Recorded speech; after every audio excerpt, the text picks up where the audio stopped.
Hello friends, Odisha study tools में आप सभी लोगों का स्वागत है। तो आज हम नागवती वियोग खंड के दूसरे पद को हम पढ़ेंगे, उसकी व्याख्या करेंगे और उसके प्रश्न उत्तर करेंगे। इसीलिए जल्दी से जल्दी मेरे चैनल को सब्सक्राइब कर दीजिए और लाइक कर लीजिए और बेल आइकन को दबा दीजिए, जिससे आपको आने वाले नोटिफिकेशन जल्दी मिल पाए। तो ठीक है, नागवती वियोग खंड जो है वो मैं शुरू करने वाला हूँ। ये देखिए, तो पहले मैं कविता पढ़ लेता हूँ। पियू पियू वियोग अस बाउरु जियो, पपीहा नीति बोले पियू पियू, अधिक काम दाधे सो रामा, हरि लेई सुबह गयु पियू नामा, बिरह बान तस लागन डोली, रकट पसीज भींजी गई चोली, सुखा हिया हारभा भारी, हरे हरे प्रांत तजही सब नारी, खन एक आब पेट महा सांसा, खनहि जाई जीव होई निराशा, पवन डोला बही सींचही चोला, पहर एक समुझही मुख बोला, प्राण पयान होत को राखा, को सुनाव पितम के भाका, आजी जो मारे बिरह के, आगी उठे तेही लागी, हंस जो रहा शरीर मह, पांख जरा गा भागी। पद्यांश की का जो भावार्थ है वो मैं पंक्ति दर पंक्ति समझाऊंगा, तो उसे देख लीजिए, समझ में आ जाएगा। पियू वियोग अस बाउरु जियो, पपीहा नीति बोले पियू पियू। पति के बिछोह वियोग से मन बावला हो गया है, जैसे पपीहा प्यास से पियू पियू पुकार रहा है। तो हम सब लोग जानते हैं कि राजा रत्नसेन वो चित्तौड़ के राजा थे। वो चले गए हैं कहाँ पे?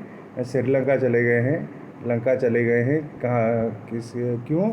वहाँ पे पद्मावती उन्हें मिल गई है।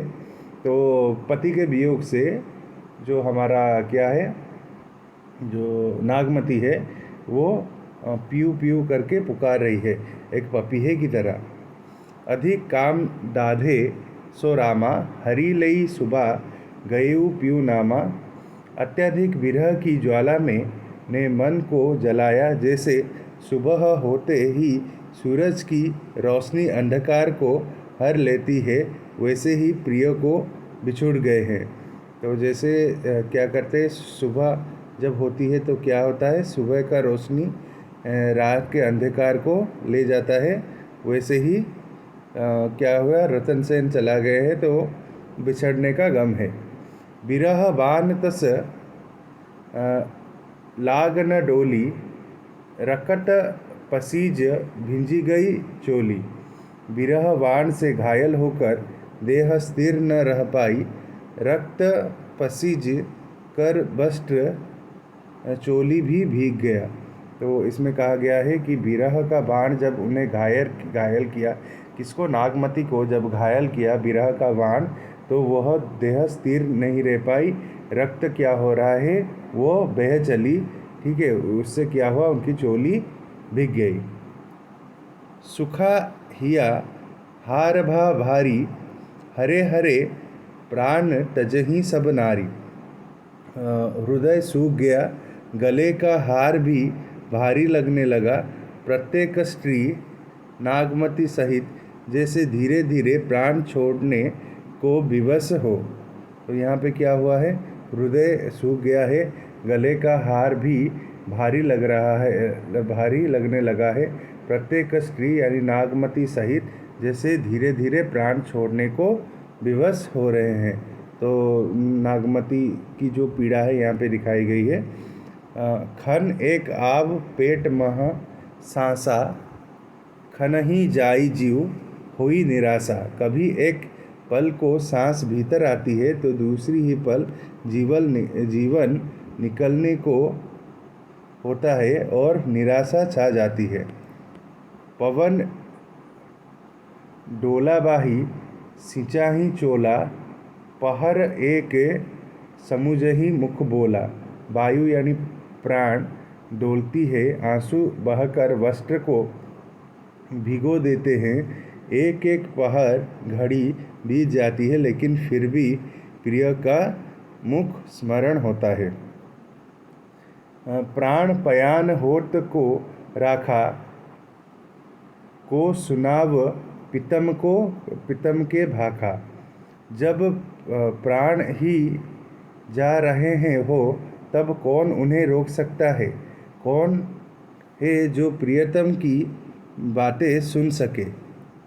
अजी जो मारे बिरह के, आगी उठे ते ही लागी। आज जो किसी को विरह की आग ने घेर लिया है, वह इस ज्वाला में तुरंत जल उठता है। हंस जो रहा शरीर मह, पांख जरा गा भागी। शरीर रूपी सरोवर में जो हंस जीवात्मा था, वह पंख जल जाने से उड़ नहीं सका और भाग भी गया। ठीक है, इसके MCQ को हम प्रश्न उत्तर करेंगे। पद्मावत के लेखक कौन है? तो इसका जवाब क्या होगा? न जवाब होगा सी, मालिक मोहम्मद जायसी। ठीक है, फिर प्रस्तुत पद्यांश किस पद्यांश से लिया गया है? तो ये है नागमती वियोग, जिसका जवाब होगा बी। फिर हम आते हैं, नागमती किसके विरह में व्याकुल है? किसके? राजा रतन सेन। ठीक है, जिसका जवाब होगा बी। पपीहा नीति बोले पीयू पीयू का अर्थ क्या है? तो पपीहा चांद को पुकारता है, ये नहीं है। नागमती का मन प्रिय को पुकारता है, यही है। आकाश गूंजता है, ये नहीं है। वर्षा का आगमन, ये नहीं है। तो जवाब हुआ बी। बिरह बान तस लाग न डोली में बिरह बान का तात्पर्य क्या है? बिरह बान वियोग का बाण होगा जरूर, इसका जवाब होगा बी। प्रेम के डोर नहीं, युद्ध का यष्ट नहीं, कामदेव का बाण नहीं, तो ज़रूर होगा इसका बी। तो बी है। नागमती की चोली भीजने का कारण क्या है? नागमती की चिन्ह आंसू का रक्त, बारिश नहीं, पसीना नहीं, जल नहीं, आंसू और रक्त, बी जरूर होगा, बी है। ठीक है, फिर हम आगे बढ़ते हैं। सुखा हिया हार भा भारी का तात्पर्य क्या है? गहनों की चमक होना, ये नहीं। मन की शुष्कता और थकावट, ये है। जीवन की समृद्धि, ये नहीं, जरूर बी होगा, बी है। फिर खन एक आव पेट मह सांसा का भावार्थ क्या है? ये होगा ज़रूर जन्म मृत्यु का संघर्ष, युद्ध की स्थिति, ये दोस्तों तो नहीं, ज़रूर होगा ए होगा। ए क्या? ए ही है। पवन डोला वहीं, इससे तात्पर्य क्या है?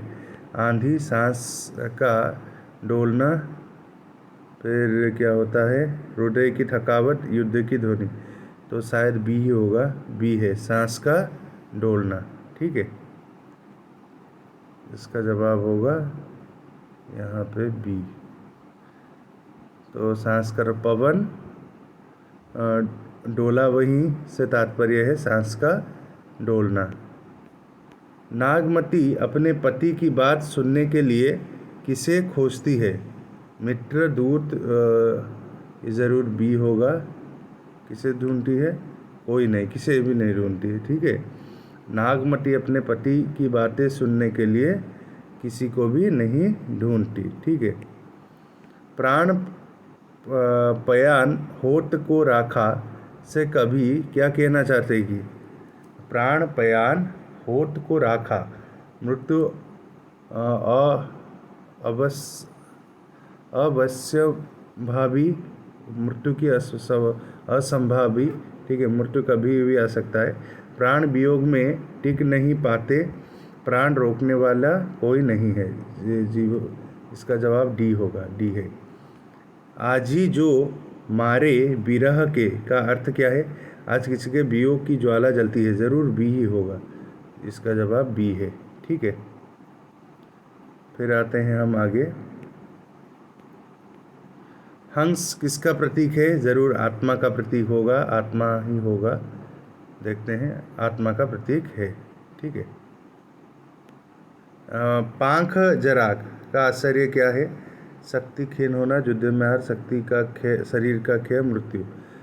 शायद इसका जवाब होगा ए होगा। देखते हैं ए है कि नहीं। हाँ, ए ही है।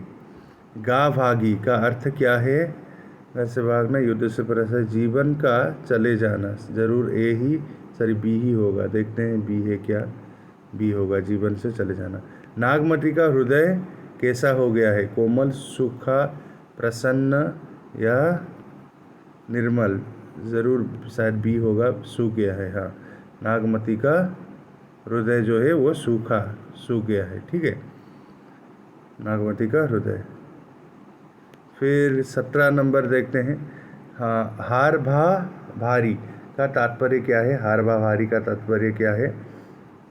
गहने की चमक होना, विरह से शरीर भारी लगना, गले का हार टूट जाना, युद्ध का बोझ।